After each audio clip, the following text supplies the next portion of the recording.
হযরত বিলালকে যখন অত্যাচার করত, জুলুম করত, মারধর করত, আবু বকর সিদ্দিক রাদিয়াল্লাহু তাআলা আনহু একদিন বিলালকে বলে, বিলাল, তোমাকে তো এত অত্যাচার করে, জুলুম করে, তারপরও তুমি আল্লাহু আহাদ বলা বাদ দাও না কেন? আল্লাহু আহাদ তুমি মনে মনে বললো, আল্লাহ তো শুনেন। সঙ্গে সঙ্গে আমার ভাইয়েরা, হযরত বিলাল বললেন, ঠিক আছে, আস্তে আস্তে বলবো। যখন কাফেররা মারধর করে তখনই বলে আল্লাহু আহাদ। সুবহানাল্লাহ বলেন। হযরত আবু বকর সিদ্দিক ডাক দিয়ে বললেন, ভাই বিলাল, তোমাকে আস্তে আস্তে আল্লাহু আহাদ বলতে বলে তুমি জোরে বলো কেন?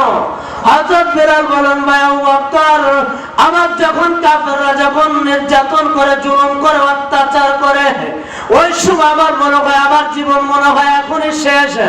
ও ভাইরা, সোনার ভাইরা আমার, হযরত বিলাল বলেন, আমার মনে হয় আমি এখনই শেষ হয়ে যাব।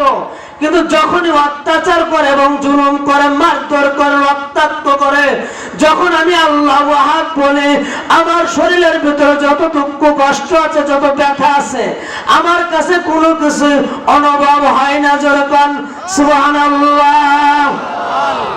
সেই বিলালের কাছে আসছে আজরাইল। আল্লাহ সালাম দিবেন না কেন? হযরত বিলাল রাদিয়াল্লাহু তাআলা আনহু বললেন, ভাই আজরাইল, আল্লাহ যদি কাউকে ভালোবাসেন তাহলে আল্লাহ তো তার দোয়াও কবুল করেন। সুবহানাল্লাহ বলেন। হযরত বিলাল বললেন, আমার সারা জীবনের তামান্না হলো আমি শহীদে মরণ চাই। কি মরণ? আমি শহীদে মরণ চাই।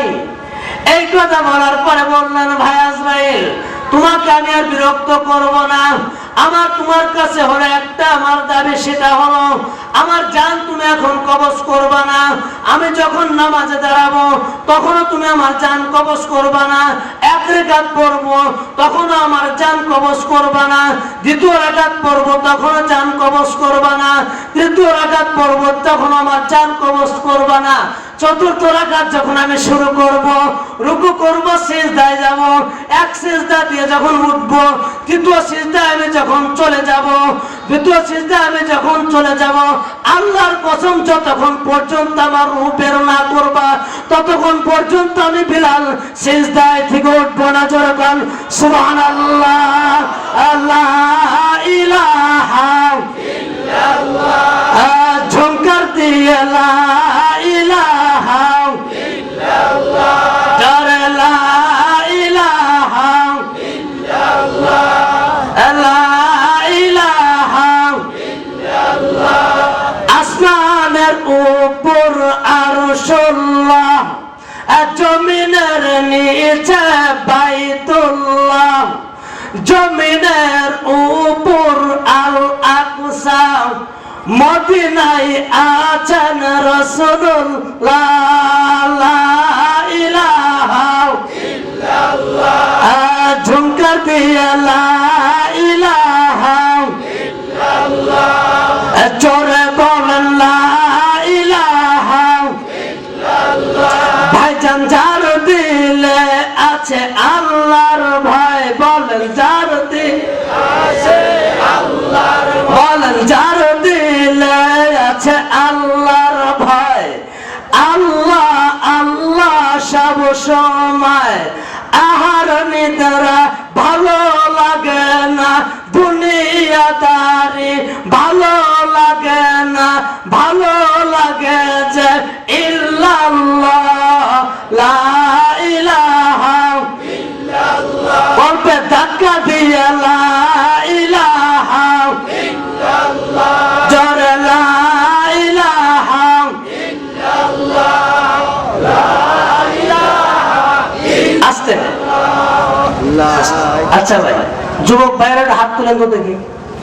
যুবক ভাইরা আলহামদুলিল্লাহ হাত তুলেন। মুরব্বী বাবাজিরা হাত তুলেন। আল্লাহু আকবার বলেন। মুরব্বী বাবাজিরা কত আসছে আমার মাহফিল দেখছেন, যুবকেরা কম। তারপরেও মুরব্বী বাবা যারা আছেন বয়স্ক, তারা একটা তাকবীর দেব, তারা তাকবীরের জবাব আল্লাহু আকবার বলবেন, দেখি কতটুকু আওয়াজ হয়। আর যারা যুবক ভাইরা আছেন তারা এখন দিবেন না, এখন মুরব্বীরা দিবে, তারপরে আপনারা। আমিও যুবক, তোমরাও যুবক, দেখা হবে। কথা বলেন। নারে তাকবীর, লিল্লাহে তাকবীর। মাশাআল্লাহ। দেখি এখন যুবক ভাইরা মুরব্বি আওয়াজের ওয়াফ, লিল্লাহে তাকবীর, নারে তাকবীর। আলহামদুলিল্লাহ ভাই, আমি তো কিছু করতে পারতেছি না, মানে বিভাগ হিসাবে রেজাল্ট দেবো, মানে সংখ্যা হিসাবে মনে হয় যেন সমান সমান হয়েছে নাকি মুরব্বীরাই পাচ্ছে। হ্যাঁ যাক, বিভাগে দিচ্ছে। দেখি দুইজন ছাউন যুবক ভাইদের ছাউন অনেক সুন্দর হয়েছে। দুই দল একসাথে দিবেন তাকবীর, নারে তাকবীর। আল কোরআনের আলো, গ্রামীণ ব্যাংকের আলো। জি জি জি জি জি জি, কি বলেন? গ্রামের আলো লাগবো,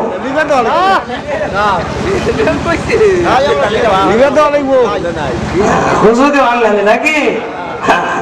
একবার বলেন আল্লাহু আকবার। রাসূল কোথায় আছেন?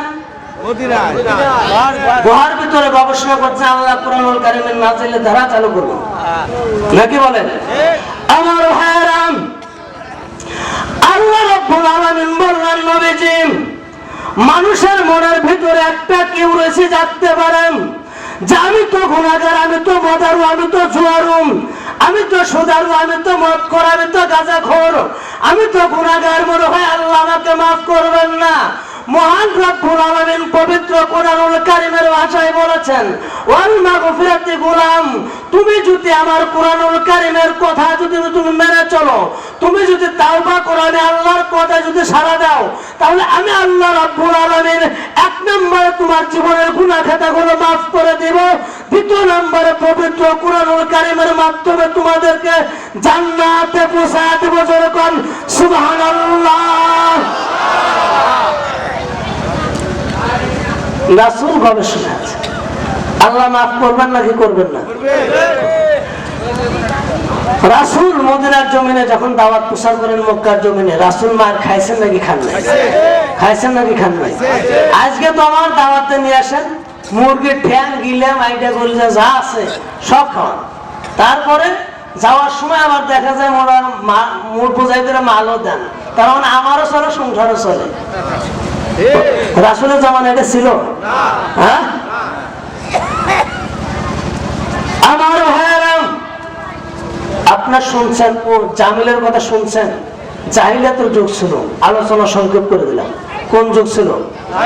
রাসূল মারধর খাইতেন। আল্লাহ বললেন, রাসূল নবীজি তুমি যদি দিনের দাওয়াত না দাও, কোরআনের প্রচার প্রসার না করো, তাহলে তোমার নবুয়তের দায়িত্ব পালন হবে না। ওরা যতই ষড়যন্ত্র চক্রান্ত করুক না কেন, যতই ষড়যন্ত্র চক্রান্ত করুক না কেন, তোমার জীবন নিতে পারবে না। তোমার জীবন রাখার গ্যারান্টি আমি আল্লাহ দিয়ে দিলাম। সুবহানাল্লাহ বলে শেষ করে খারাপ লাগে? হ্যাঁ, আলোচনা ঢুকি নেই, কেউ শুরু করতেছে।